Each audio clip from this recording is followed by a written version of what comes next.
Владата ги повика сите државни институции да гарантираат слободни и фер избори на 15 октомври. Оттаму соопштуваат дека ги поддржуваат основните принципи на правото на секој граѓанин да учествува во вршењето јавни функции, директно или индиректно, преку слободно избрани представници, да гласа на избори со тајно гласање и да има еднаква можност да ги изнесе своите политички ставови. Владата усвои и упатство за начинот на постапување на министерствата и другите органи на државната управа. Со упатствата се утврдуваат насоките за начинот на постапување на министерствата, другите органи на државната управа и управните органи на функционерите кои раководат со државните органи, како и на вработените на државните органи за време на спроведување на парламентарни, председателски и локални избори од денот на нивното распишување и во текот на избирачкиот процес.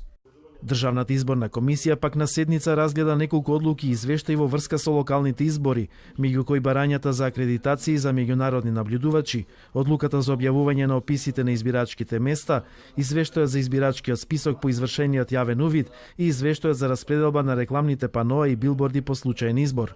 Техничките и организацијските подготовки за овие локални избори се во полник. Имаме интереси за наблюдување на локалните избори од страна на домашни наблюдувачи, како и од страна на странски организации. До сега прифатени се барањата за акредитации на граѓанските организации Мост и Цивил, а на денешната седница Државната изборна комисија ќе ги разгледа и барањата за акредитација за наблюдување на изборите од две меѓународни организации.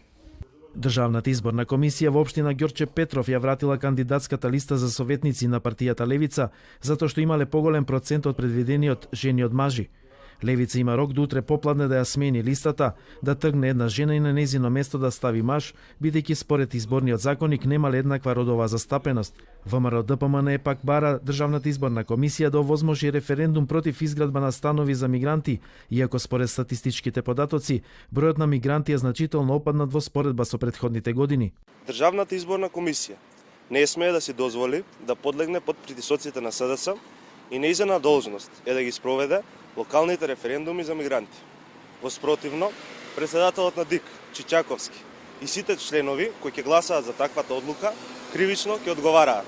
Советите на неколку општини претходно донесоа одлуки да се одржат референдуми за прашањето за населување на мигранти.